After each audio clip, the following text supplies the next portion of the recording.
Petrus pasal 5 ayat 2 dan 3. Sudah dapat semua? Amin. Oke, kita baca sama-sama yang 1 Petrus 5 ayat 2 sampai 3. 1, 2, 3. Gembalakanlah kawanan domba Allah yang ada padamu, jangan dengan paksa, tetapi dengan sukarela sesuai dengan kehendak Allah, dan jangan karena mau mencari keuntungan, tetapi dengan pengabdian diri. Janganlah kamu berbuat seolah-olah kamu mau memerintah atas mereka yang dipercayakan kepadamu, tetapi hendaklah kamu menjadi teladan bagi kawanan domba itu. Satu lagi ayat 4. 1, 2, 3. Apabila gembala agung datang, kamu akan menerima mahkota kemuliaan yang tidak dapat layu. Oke. Kalau kamu paham ini luar biasa ya, dikatakan di situ gembalakanlah ya, gembala. Jadi pagi hari ini saya memberi temanya itu pelayanan sejati. Sejati artinya apa? Sejati itu artinya tulus, murni, tanpa embel-embel ya. Tidak ada melakukan sesuatu tapi ingin sesuatu ya. Melakukan sesuatu tapi ingin sesuatu ya. Ya banyak kan seperti itu kan ya. Belajar bersama tapi ujung-ujungnya apa? Nah, ya ada U di balik B, ada udang di balik batu. Nah, dikatakan gembalakanlah kawanan domba Allah. Nah, domba ini miliknya Allah. Kita ini hanya disuruh menggembalakan. Sama kalau saya kasih siapa namanya Bagas, saya punya kambing, itu milik saya. Saya kasih Bagas, gembalakanlah kambing-kambing saya. Ya. Nah, tentu ada tanggung jawabnya di dalam kan. Kamu harus kasih makan, kamu harus kasih minum, kamu harus bikin dia gemuk supaya harganya mahal. Ya. Jadi ada tugas seorang gembala. Ya. Nah, tentu kalian juga akan menjadi gembala nantinya. Ya, dan bahkan saat ini sudah ada yang menjadi gembala. Ya, ada gembala-gembala kecil. Ya. Misalnya di kamar di atas, gembalanya siapa? Brian. Di Kombong gembalanya siapa? Ya. Satu gembala itu cuma satu, jangan banyak-banyak. Ya. Ya. Gembala umum siapa? Yoel. Ya. Nah, kemudian gembala kebun? Todi. Ya. Ya. Ya. Kamu jangan ngaku-ngaku kamu itu domba. Jangan ngaku gembala. Ya. Nah, halaman siapa? Itu ada semua kan di dapur siapa? Itu ada gembala-gembalanya semua. Ya. Ya. Yang dikatakan tadi ada kemauan sehingga melakukan sesuatu. Itu. Jadi dikatakan situ, gembalakanlah kawanan domba Allah, itu milik Allah. Ya. Yang kamu gembalakan itu adalah milik Allah. Sama gembala pas. Siapa gembala pas? Siapa? Ya. Adrianus, Pak Sasa. Gembalakanlah kawanan domba Allah yang ada padamu. Ya. Saya sebagai gembala, saya contohkan. Saya sebagai gembala kalian di sini, gembala pas. Kalian itu miliknya Tuhan. Ya, kamu miliknya Tuhan, domba-dombanya Tuhan yang harus digembalakan. Ya. Ya. Tugas gembala itu apa sih? Ya, menjaga kawanan domba. Nah, kalau ada domba yang lari, dicari. Ya. Kalau ada domba yang nakal, dipukul. Oh iya. Kalau masih ada yang sudah dipukul nggak sadar-sadar, diapain? Dipotong, dijual atau ini kan? Ya. Jadi dikatakan, gembalakanlah kawanan domba Allah yang ada padamu, Jangan dengan paksa. Jangan dengan paksa. Ya, terpaksa. Ya.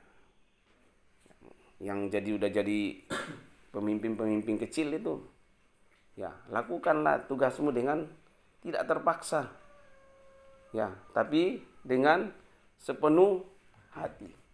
Ya, kalau kita lakukan segala sesuatu itu dengan sepenuh hati, pasti hasilnya baik. Ya. Domba yang kamu gembalakan itu pasti nurut-nurut. Ya, nurut-nurut. Ya.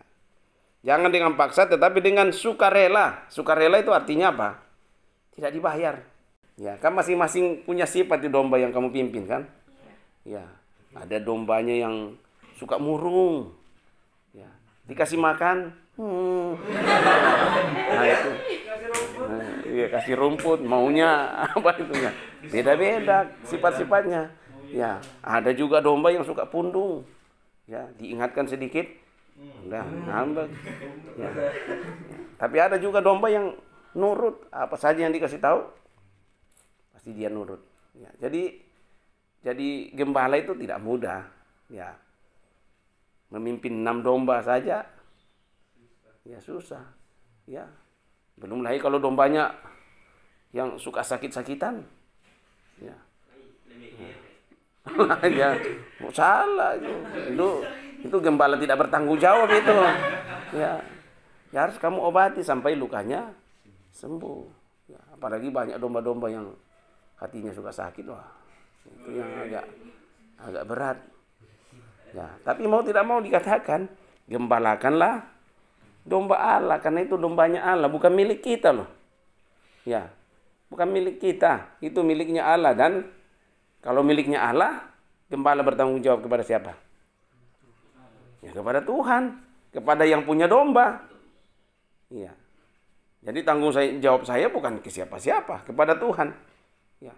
Kenapa itu dombamu itu yang jantan itu nanduk sana, nanduk sini?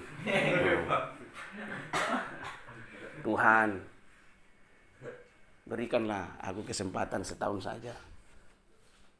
Siapa tahu tahun depan ini domba ini bisa berubah. Tapi sudah mau 3 tahun, tapi tanduknya masih tajam-tajam. Tuhan, sekali ini saja berikan kesempatan. Nah, itu perjuangannya seorang gembala untuk meminta kepada yang punya domba, supaya dombanya seganas apapun dombanya, ya harus dijinakkan gitu kan, supaya domba itu bisa berguna, ya kan? Kalau dipotong ada gunanya nggak? Nggak ada gunanya. Kalau dipotong nggak ada gunanya. Ya. Apalagi kalau ada keadaan sakit dipotong, siapa yang mau makan? Paling dikubur kan? Iya. Tapi kalau dia sehat, dipelihara baik-baik, gemuk, wah, bulunya kan tebal, cukur, buat kain yang bikin orang hangat, kan berguna, ya kan?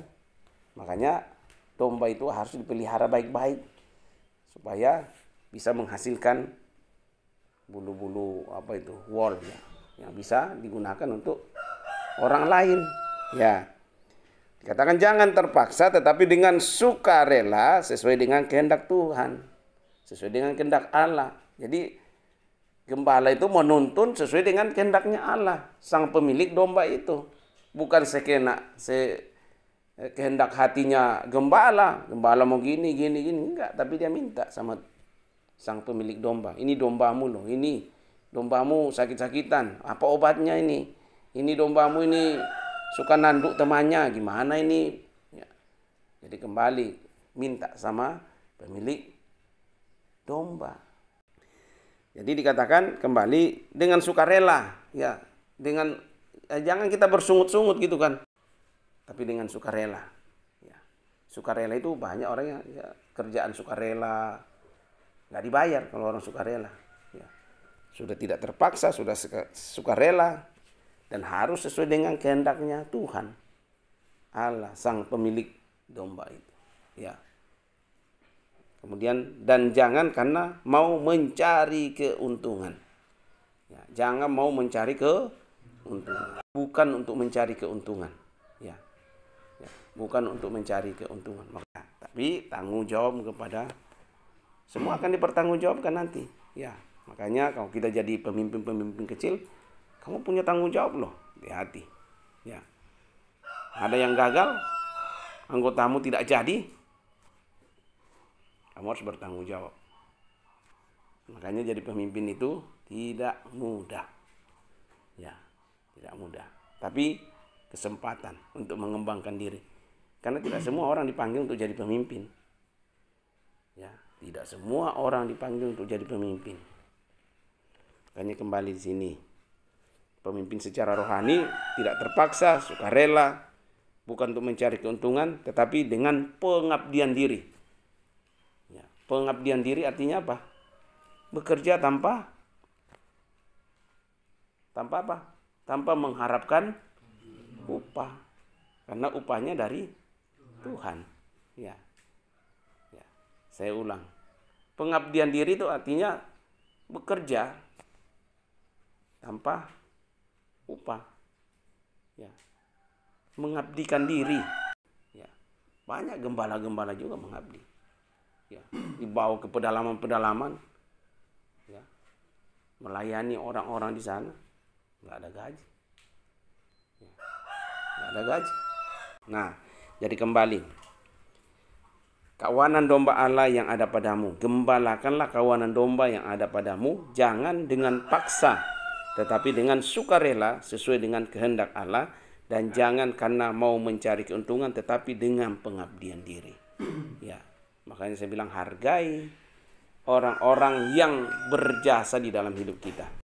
Yang kedua, janganlah kamu berbuat seolah-olah kamu mau memerintah atas mereka yang dipercayakan kepadamu. Jangan kita misalnya, dia nggak hargai saya sebagai senior. Kamu jangan tidur ya. Nah itu bukan kita karena kita senior kita harus kata-kata kita harus diikut apa, enggak juga. Ya, kalau baik ya diikut, kalau enggak baik ya dikatakan janganlah kamu berbuat seolah-olah, seakan-akan kamu mau memerintah atas mereka yang dipercayakan kepadamu, tadi domba gitu. Tetapi hendaklah kamu menjadi teladan bagi kawanan domba. Itu ini yang paling sulit ya. Menjadi teladan. Ya, makanya hanya semua rasul itu ya, hanya satu yang ngomong, ikutlah teladanku. Siapa itu? Hanya Paulus. Beruntung kamu punya bapak namanya Paulus. Bapakmu sendiri pernah ngomong gak, ikutlah teladanku? Enggak ya. Hanya Paulus yang di Alkitab yang berani ngomong, ikutlah teladanku. Rasul Paulus yang ngomong gitu. Tapi yang lain gak ada. Kalau kita baca Alkitab gak ada yang mengatakan ikutlah teladanku. Memang sulit. Ya. Ya, dikatakan kalau kita jadi pemimpin, yang saya katakan kamu semua itu nantinya akan jadi pemimpin. Ya. Mulailah dari sekarang. Beri teladan yang baik. Jadilah teladan. Kalau saya jadi kakak kelas, saya harus jadi teladan bagi adik kelas saya. Ya. Apa jadinya nanti kalau kita nggak bisa jadi teladan? Misalnya contoh. Kita suruh orang diam, tapi kita jadi ribut, akhirnya semua ribut. Nah gimana kalau pemimpinnya modelnya kayak gini kan? Ya, pemimpin ribut ya pasti anak buahnya ribut. Jadi nggak jadi teladan bagi orang yang dipimpinnya. Nah memang ya saya bilang tadi, jadi pemimpin itu tidak mudah. Tidak mudah. Makanya hanya satu pemimpin yang ngomong, ikutlah teladanku. Hanya Paulus. Ya. Di semua rasul itu hanya Paulus yang ngomong. Ya, karena dia hidupi apa yang dia katakan, dia hidupi. Nah, itu tidak mudah memang, tapi harus terus belajar. Ya. Dinyok di atas. Oi, kalian bereskan tempat tidur. Tapi tempat tidur jadi sendiri, nggak pernah beres-beres. Nah, itu nggak bisa jadi teladan. Ayo berdoa. Dia sendiri sare. Tidur. Nah, itu nggak bisa jadi teladan. Ya. Ya. Jadi orang yang mau jadi teladan harus menjadi pelaku dulu. Ya tentu yang dalam hal yang baik ya. melakukan yang baik supaya kita bisa teladani. Oke, terakhir. Nah, jadi kita harus jadi teladan ya, pemimpin itu harus jadi teladan ya. Bunda kan jadi teladan ya. Udah jadi teladan belum? Sudah. Bapak Serama udah jadi teladan? Sudah. Oke, ayat terakhir tadi ayat 4 dikatakan di situ, maka kamu apabila gembala agung datang, kamu akan menerima mahkota kemuliaan yang tidak dapat layu. Ya, setiap apa yang kita kerjakan itu ada hadiahnya. Ya, ada upahnya. Maka kamu apabila gembala agung datang, kamu akan menerima mahkota kemuliaan yang tidak dapat layu. Ya, jadi semua diperhitungkan. Jadi apapun yang kamu lakukan, lakukanlah untuk Tuhan. Baik posisimu sebagai pemimpin, posisimu sebagai domba, lakukanlah semua untuk Tuhan. Ya. Oke, saya kira itu. Tuhan Yesus memberkati kita semua.